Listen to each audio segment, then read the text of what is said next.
Assalamualaikum warahmatullahi wabarakatuh. Alhamdulillah rabbil alamin. Alhamdulillah ya Allah ya Rahman ya Rahim.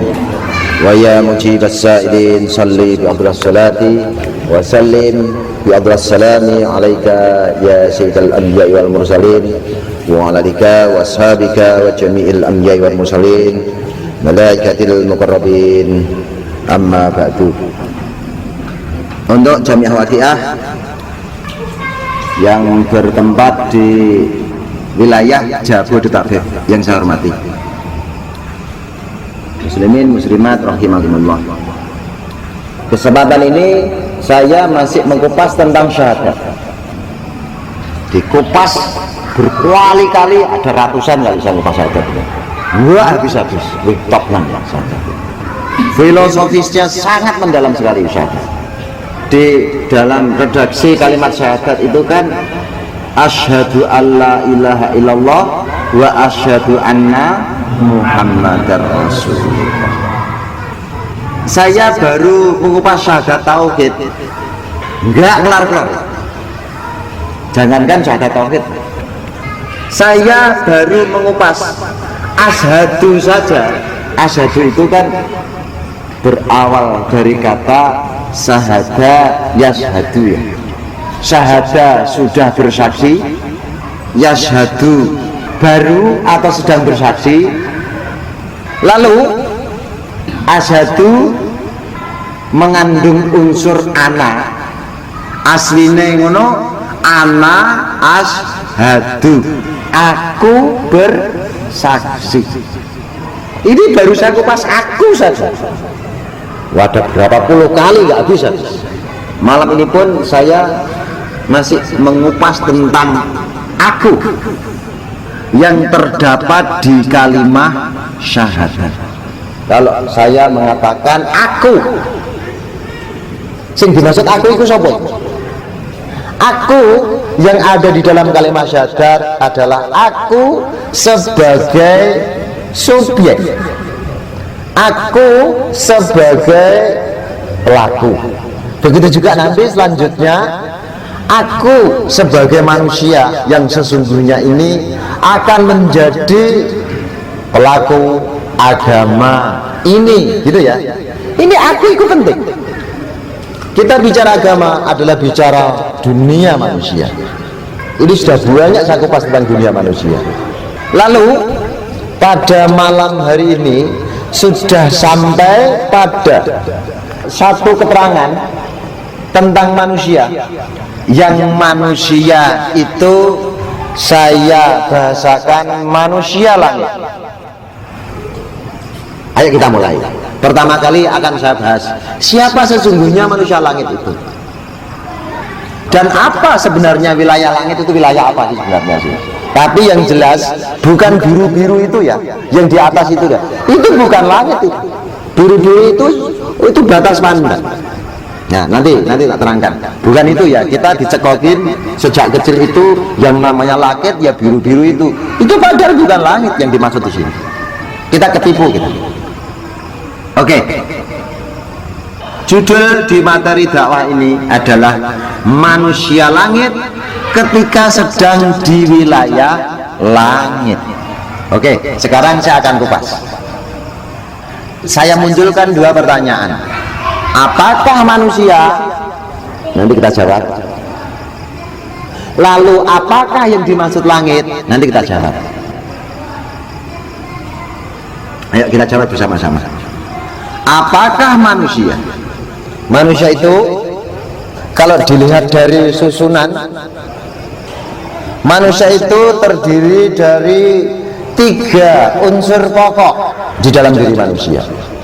Unsur pertama itu adalah roh, unsur kedua adalah nafsu, unsur ketiga adalah jasad. Pertemuan sebelumnya sudah saya sampaikan, roh itu sebenarnya apa, awalnya dari mana, lalu nafsu itu sebenarnya apa, munculnya nafsu di dalam diri kita, kronologinya bagaimana, lalu jasad itu apa sebenarnya. Jasad ini sudah saya sampaikan. Ini tinggal melanjutkan. Yang jelas agama ini terkonsentrasi kepada manusia dalam unsur nafsunya. Jadi agama ini satu proyek agar nafsu manusia menjadi baik. Bahasa lainnya nafsu itu adalah jiwa, agar jiwa manusia menjadi baik. Karena jiwa manusia nanti akan menentukan baik dan tidaknya jasad manusia. Sepak terjang jasad itu ditentukan oleh jiwa kita. Dan hakikat manusia, nilai manusia itu terletak pada jiwanya. Itulah manusia. Sudah paham atau belum yang namanya manusia tadi? Terdiri dari berapa unsur tadi? 3 unsur. Satu apa? Ruh. Keduanya nafsu atau jiwa. Ketiganya jasad. Itulah manusia. Wis ya, wis paham manusia ya. Kalau sudah paham manusia, saya naikkan keterangan lagi, saya lanjutkan lagi untuk menjawab apa maksud langit itu. Ini yang mungkin asing bagi halayak. Sebenarnya langit itu apa sebenarnya? Syarat untuk memahami langit, kita harus memahami wilayah materi atau ruangan materi. Gitu ya. Wilayah materi, apa itu materi? Sesuatu yang bisa kita jangkau dengan panca indera, itu wilayah materi. Atau sesuatu yang bisa dijangkau dengan bayangan, ini materi. Kuntil anak, Anda bisa bayangkan atau enggak? Materi atau metafisik? Materi. Lebet, itu kuntilanak goib. Lo goib apa so? Goib itu nggak bisa dilihat. Loh, ada orang yang bisa melihat kuntilanak. Dan menurut orang yang bisa melihat kuntilanak, itu kuntilanak goib atau tidak goib? Tidak goib. Goib itu kan bagi orang yang nggak bisa melihat. Yang bisa melihat nggak goib. Yang menurut ya. Nah, itu materi. Mana ya? Oke. Apapun yang bisa Anda bayangkan itulah materi. Termasuk ruangan, galaksi, Bima Sakti, atau ruangan yang melebihi tata surya kita. Itu bukan langit. Gitu ya? Sudah paham atau belum ruangan materi itu? Pokoknya patokannya materi itu apa? Materi itu sesuatu yang bisa dijangkau dengan akal manusia. Walaupun dijangkau dengan bayangan, tetap aja yang namanya materi. Gitu ya. Oke, ini yang pertama. Lalu wilayah di luar jangkauan bayangan kita, wilayah yang di luar jangkauan akal kita, ini saya bahasakan wilayah metafisik. Wilayah metafisik bahasa lainnya adalah wilayah rohani. Oke. Wilayah rohani bahasa lainnya adalah wilayah hakikat. Wilayah hakikat bahasa lainnya langit. Nah, wes paham baru? Wes paham baru? Ayo, kalau nggak paham silakan bertanya. Ini nanti kita telusuri rahasia-rahasia ketuhanan di wilayah langit. Mana ya? Oke. Sudah ya? Terusan kalau sudah paham, baru saya menginjak berikutnya, yaitu manusia langit. Manusia langit adalah manusia spiritual. Manusia spiritual itu manusia yang bagaimana? Manusia yang jiwanya dipengaruhi oleh rohnya. Jadi nanti ada manusia langit, ada manusia dunia. Kalau manusia dunia nanti akan terpengaruh oleh dunia. Manusia dunia itu akan terpengaruh oleh materi, selerane juga materi. Kalau wilayah manusia langit, selerane juga selera langit. Ini Bahasan ini adalah bahasan tentang jiwa. Jiwa yang berada dalam tubuh manusia, jiwa yang dipengaruhi roh. Lalu jiwa itu hengkang dari tubuhnya menuju ke alam langit. Inilah yang saya maksud manusia rohani atau manusia langit sedang berada di langit. Manusia rohani sedang berada di wilayah rohani. Manusia spiritual sedang berada di wilayah spiritual. Wah, ini wong topik ini, gitu ya. Nanti kalau perlu ya, bagaimana sampai ke tataran itu nanti saya kasih tahu caranya. Oke, ada pertanyaan nggak? Ada pertanyaan nggak? Kalau sudah paham akan saya lanjutkan. Lalu bagaimana syarat menjadi manusia langit? Syaratnya jiwamu dalam bimbingan roh yang berada dalam tubuhmu. Nanti akan menjadi manusia langit. Jiwa atau nafsu ketika dibimbing oleh roh yang berada dalam diri kita, lalu roh, hukum roh itu pasti tunduk kepada Allah. Berarti manusia spiritual yang di sini akan kita kupas ini adalah jiwa manusia yang selalu dibimbing oleh Allah. Teknis pembimbingannya Allah melalui rohnya. Jiwa, bahasa lainnya adalah nafsu.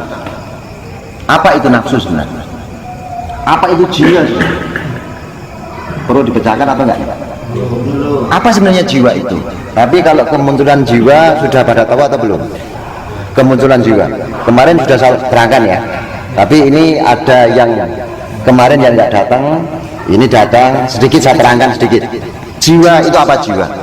Jiwa itu adalah efek tersentuhnya tubuh manusia, tersentuhnya jasad manusia dengan roh berefek, yang efek itu dikatakan jiwa.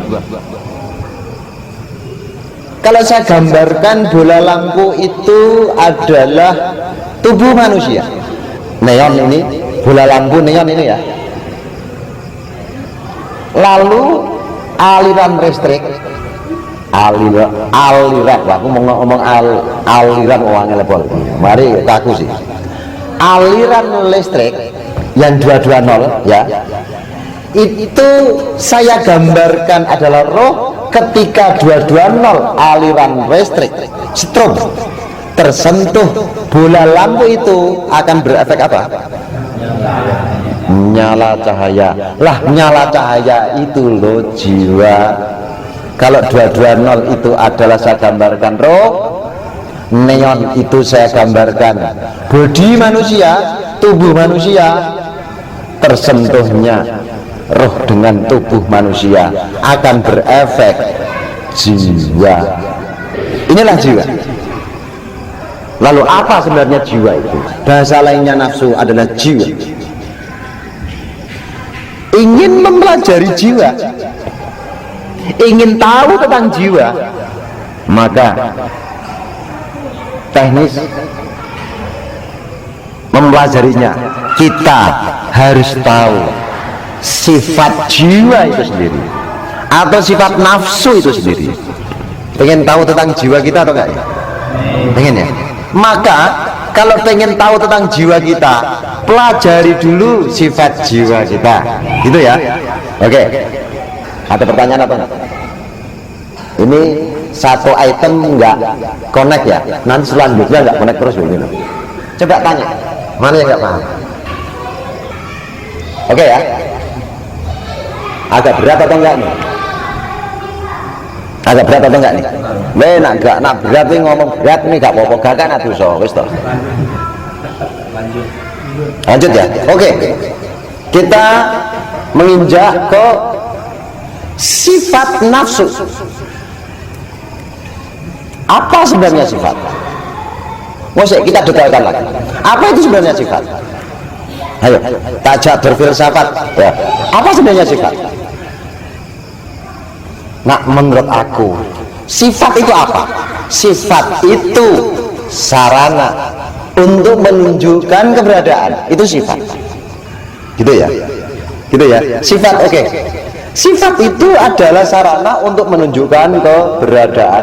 Kalau tidak ada sesuatu untuk menunjukkan keberadaan, itu namanya ada atau enggak? Enggak punya sifat itu ada atau enggak? Enggak ada. Allah punya sifat atau enggak?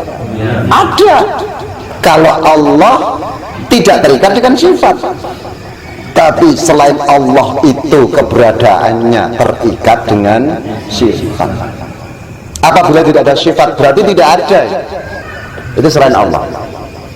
Oke, sekarang sudah sampai pemahaman sifat itu apa. Sifat itu sarana untuk menunjukkan keberadaan.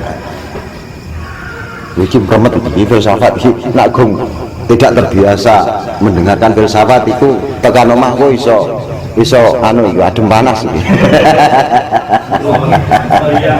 Iki opo to maksudnya iki? Habis iki ngomong opo iki gak apa. Wis to kowe nak nang wong guyu, kowe ngomong melok guyu. Kalau pas gak guyu kowe rasa guyu. Ngono wae.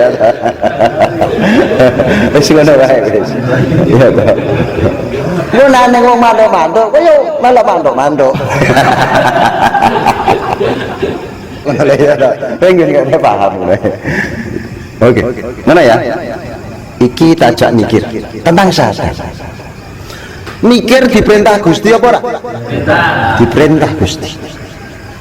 Nah awake dhewe gelem mikir walaupun toh gak paham-paham ora apa-apa sing penting mikir. Kuwi Gusti Allah seneng ora kuwi? Berarti nak kowe mikir tentang syahadat ngrayu Gusti Allah ora kuwi? Nak ngrayu kira-kira utangmu ndangake lunas ora ki? Nah, ngono ta. Kira-kira nak sekar kawin meneh ngono ki kowe mikir terus ngono ki dikabul Gusti Allah ora iki? Wah, iki ana bojoku ora cuma ya.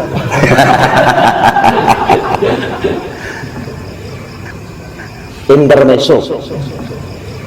Sifat nafsu adalah gejolak. Di mana kok nafsu gak bergejolak berarti wis gak ono nafsune. Nafsu itu adalah gejolak. Kalau saya gambarkan nafsu yang gejolak, nafsu itu aktif.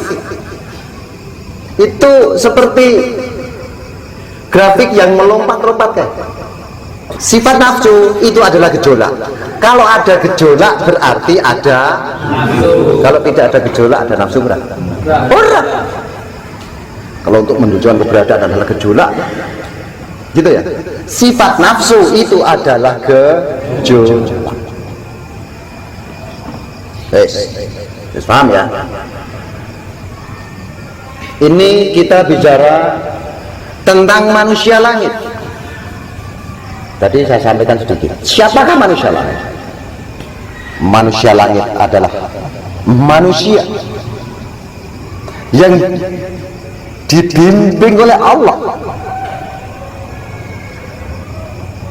melalui roh yang ada dalam tubuh kita, tubuh manusia.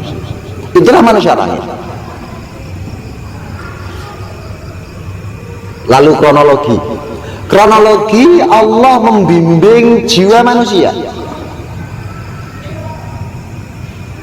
Allah memiliki kudruh dan iradah. Allah memiliki sifat. Sifatnya itu kudruh dan iradah. Ingin. Allah memiliki keinginan. Lalu Allah memiliki keinginan yang tepat, ditetapkan. Langgeng. Lalu kudruh dan iradah itu diekspresikan. kudroh dan iradahnya Allah ketika diekspresikan itu namanya sunnatullah. Allah ingin menetapkan bahwa materi yang memiliki massa pasti tertarik dengan bumi. Itu inginnya Allah itu, kalau ada benda yang dekat dengan jangkauan bumi itu bumi selalu menyedot. Inginnya Allah itu seperti itu. Lalu menetapkan satu hukum, namanya hukum gravitasi. Hukum gravitasi itu adalah ekspresi Allah, ekspresi kudroh dan iradahnya Allah. Hukum gravitasi. Ngono lho ceritanya ya. Tetap iki korek sipo iki. Ini kalau saya pegang gini, kalau saya lepas selalu jatuh ke bawah atau enggak? Selalu jatuh ke bawah. Ini tetap sunatullah itu tetap. Enggak mungkin iki sipo kan dari logam toh. Tak lepas ngono langsung melayang. Lho iki dekat bumi kok melayang. Iki berarti hukumnya enggak berlaku ora. Iya dah. Kudroh dan iradahnya Allah. Sehubungan dengan kudroh dan iradahnya Allah yang diekspresikan dengan hukum atau sunnatullah, lalu sunnatullah itu diberlakukan kepada roh. Roh akan selalu tunduk kepada hukumnya Allah, tunduk kepada hukumnya, hakikatnya tunduk kepada kudroh dan iradahnya, hakikatnya roh selalu tunduk kepada Allahnya. Ngono ya, selalu sah. Sekali lagi, roh itu selalu tunduk kepada Allah. Seperti ketundukan korek sipo ini terhadap hukumnya Allah, saya katakan tunduk karena korek ini kalau saya lepas pasti jatuh, pasti jatuh ke atas kan nggak jatuh, jatuhnya ke bawah karena ditarik oleh bumi. Nah, seperti itu ya. Ada pertanyaan apa? Mungkin banyak dari teman-teman yang belum paham roh ini. Roh itu apa sing paham kan? Lah aku sing ketemu pinter kene gak paham kok jemene awak. Jemene sing pinter kok iki. Ora ono sing paham aku. Oke, roh akan mempengaruhi jiwa manusia. Ini bagi manusia langit ya. Kalau jiwanya manusia dunia, nanti jiwanya dipengaruhi oleh duit, oleh sesuatu yang nampak, sesuatu yang nampak, sesuatu yang materi. Tapi kalau manusia langit, jiwanya hanya terpengaruh oleh rohnya. Ketika jiwa terpengaruh oleh roh, lalu ketarik di wilayah rohani, maka kondisi jiwa akan diam. Ini puncak keterangan adalah jiwa yang diam. Diamnya sebab dipengaruhi oleh roh. Roh dipengaruhi oleh Allah, akan diam. Yang perlu dipertanyakan, apa dan bagaimana maksud jiwa atau nafsu yang diam? Itu apa maksudnya? Maksud diam itu apa? Tadi kan gejolak, ini jadi diam. Oke, kita lanjutkan keterangan tentang diam. Apa sebenarnya maksud diam? Padahal yang namanya jiwa itu kan gejolak. Ketika jiwa yang gejolak itu dikendalikan oleh rohnya, maka jiwa itu akan diam. Jiwa gejolak, nafsu itu gejolak. Ketika nafsu yang berkenan dibimbing oleh roh, lalu roh dibimbing oleh Allah, seketika itu jiwa langsung terdiam. langsung pasif juga. Inilah yang saya katakan, jiwa yang sudah tertarik di alam roh atau di alam rohani, di alam hakikat, itu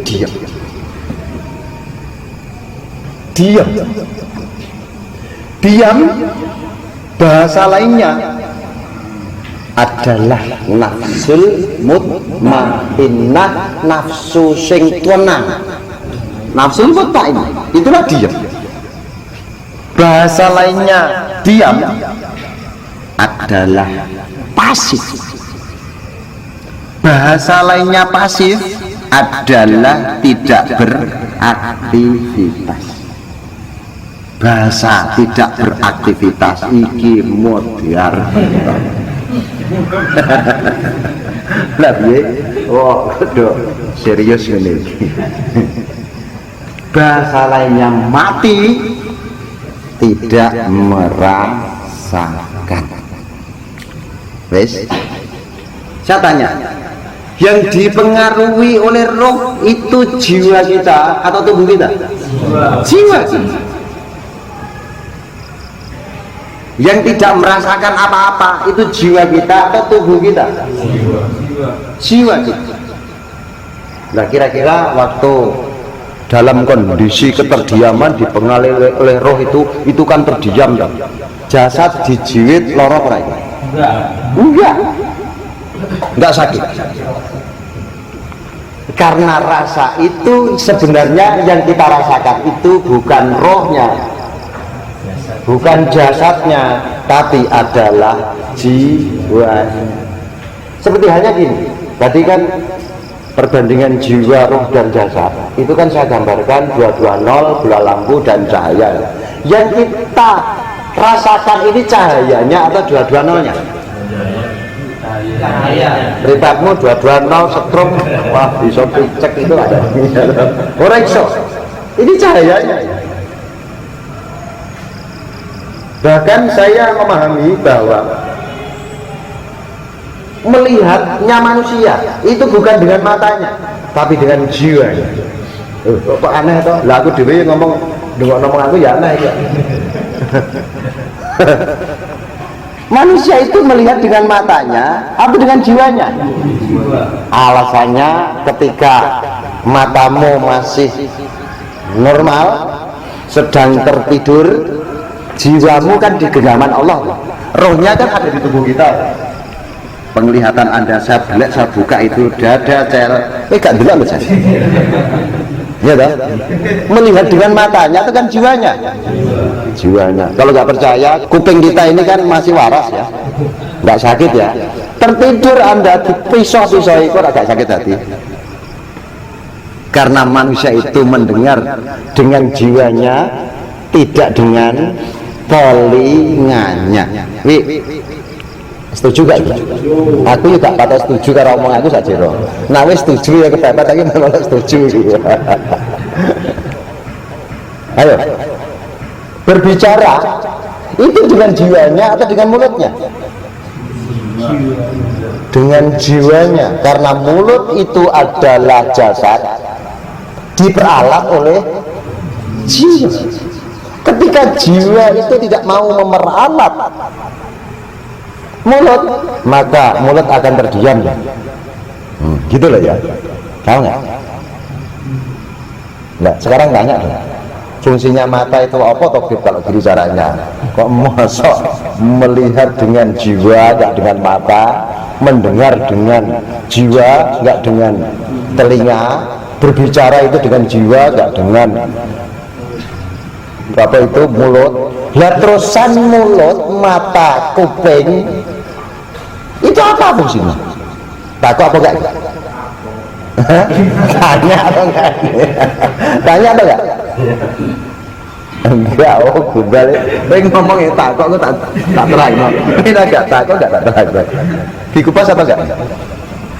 Dulu sebenarnya orang melihat dengan jiwa melalui mata, orang mendengar dengan jiwa melalui telinga, orang berbicara dengan jiwa melalui mulut.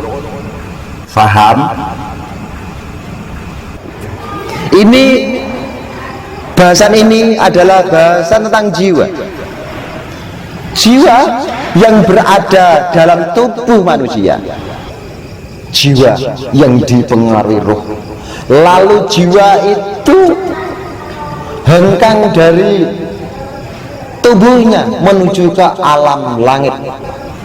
Maka kondisi tubuh manusia tidak merasakan. Oke, tidak merasakan ya. Ini dulu pernah dialami oleh Sayyidina Ali. Sayyidina Ali itu habis sholat, setelah assalamualaikum baru nyadari, loh ini kok tubuhku kok ada tanah yang nancep di dalam tubuhku. Ini Sayyidina Ali nggak kerasa, karena saat dia sholat Sayyidina Ali jiwanya sedang ada di tubuhnya atau sedang di alam rohani? Di alam rohani. Mana sih tadi?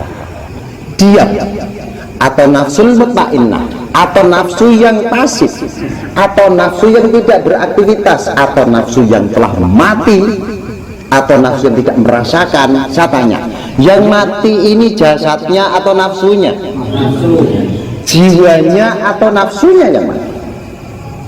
Tapi tubuhnya masih berfungsi atau tidak? Masih. Dikatakan berfungsi karena tubuhnya ada apanya? Roh. Ada rohnya.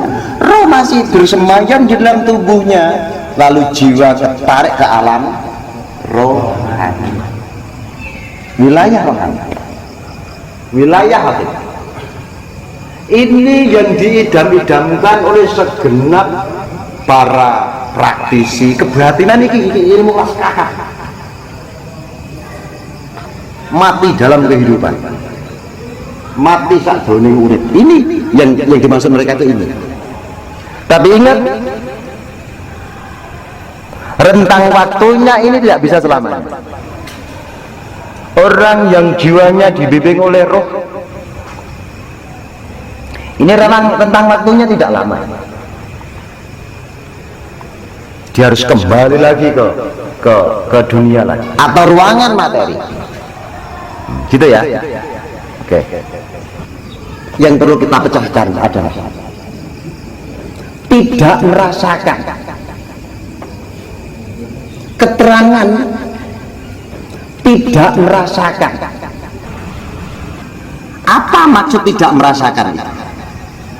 Sebelum kita memahami tidak merasakan, sebenarnya apa itu rasa? Nah, rasa itu apa? Oke, jawab nggak apa-apa, salah, yang penting salah. Oke, jawab oke. Apa itu rasa sebenarnya? Wele. Apa itu rasa itu coba aja dari rasa. Rasa itu apa rasa? Mbah Marijan ya loh.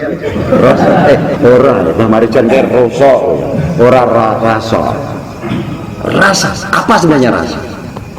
Rasa itu adalah kondisi yang dipengaruhi oleh tahu atau kondisi yang dipengaruhi oleh faham. Ini rasa. Kalau tidak tahu bisa merasakan atau enggak? Anda berjalan di tengah malam pada satu jalan, di pinggir jalan itu ada kuntil anak, tapi Anda tidak tahu, rasa takut atau enggak? Enggak. Orang rasa itu pengaruh dari tahu kok. Benar ya? Anda didolimi orang, tapi nggak tahu kalau sedang didolimi, terasa sakit atau enggak? Enggak.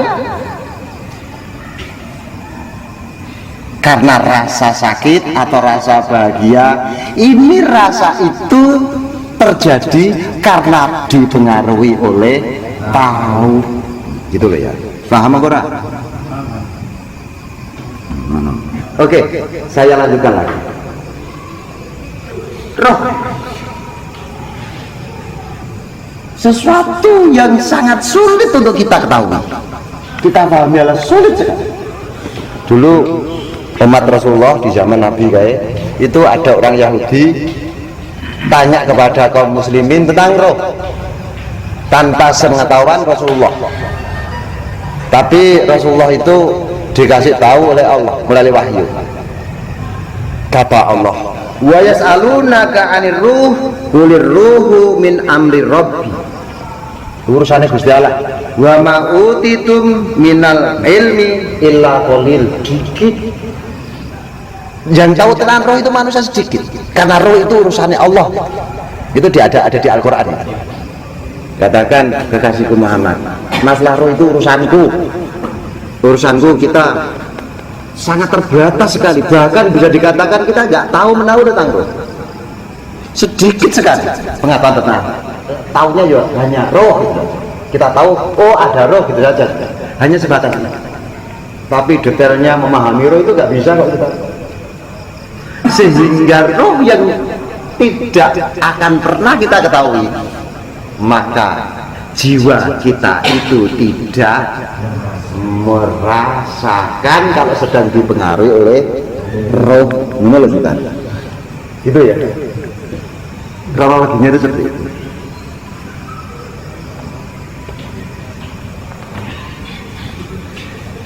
Paham ya? Oke, selanjutnya adalah bahasan ke jiwa terdiam di alam spiritual. Roh ketika memengaruhi jiwa, atau roh ketika memengaruhi nafsu, akan terdiam nafsunya, jiwanya akan terdiam. Kalau ini menurut pendapat Kanjeng Nabi, keterdiaman ini atau nafsu yang sudah mati di dalam tubuh yang hidup ini adalah puncaknya ibadah kelas kakap. Enggak ada lain lagi puncak ibadah kecuali ini, terdiam di alam spiritual. Inilah sayyidul akhlak, puncaknya akhlak ada di sini. Maka para kebatinan itu selalu mengidam-idamkan bagaimana sampai kepada martabat mati di dalam tubuh yang masih hidup. Mati saat urip. Ini adalah prestasi tataran kualitas rohani yang memang puncak. Maka diidam-idamkan oleh segenap pelaku praktisi spiritual ini. Gitu ya. Oke. Yang jadi pertanyaan, bagaimana kita akan sampai pada satu tataran yang sepuncak itu, ibadah yang kelas tinggi, ibadah yang diam, akhlak yang kelas tinggi. Ini bagaimana sampai ke arah itu? Kita memiliki satu fasilitas, kita memiliki satu potensi, bentuknya akal dan hati. Maka upayakanlah akalmu untuk berpikir, upayakanlah hatimu untuk memburu kebenaran. Lalu ketika akal dan hatimu untuk memburu al-haq, sebuah kebenaran itu nanti puncaknya Anda akan merasakan perasaan takjub, cinta, dan rindu kepada Allah di alam mahabbah, ketarik ke alam mahabbah. Nah, dari alam mahabbah inilah manusia akan berpotensi hengkang dari kehidupan dunia menuju kehidupan langit. Maka para pelaku cinta itulah sebenarnya dia penduduk langit. Untuk sampai ke wilayah cinta, udahlah ijazah dulu, dari awal sudah ijazah dulu. Ya, amalkan ijazah dulu. Ora ono apa-apa sengsara sumingkir, yang ada cuman kodrat irodatul Gusti di dalam dunia. Kerentak hatinya akan terjadi kalau orang sudah sampai ke tataran ini.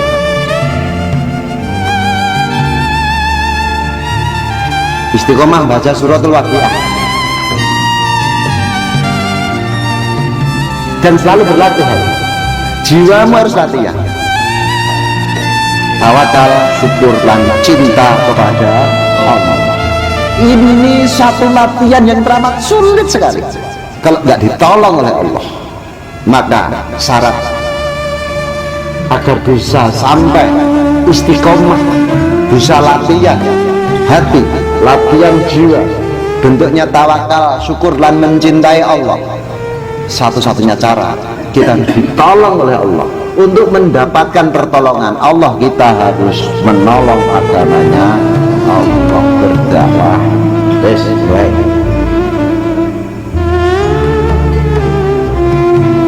Kalau ada salah dan kurangnya, saya mohon berikan pintu maaf yang selebar-lebarnya. Billahi taufiq wal hidayah.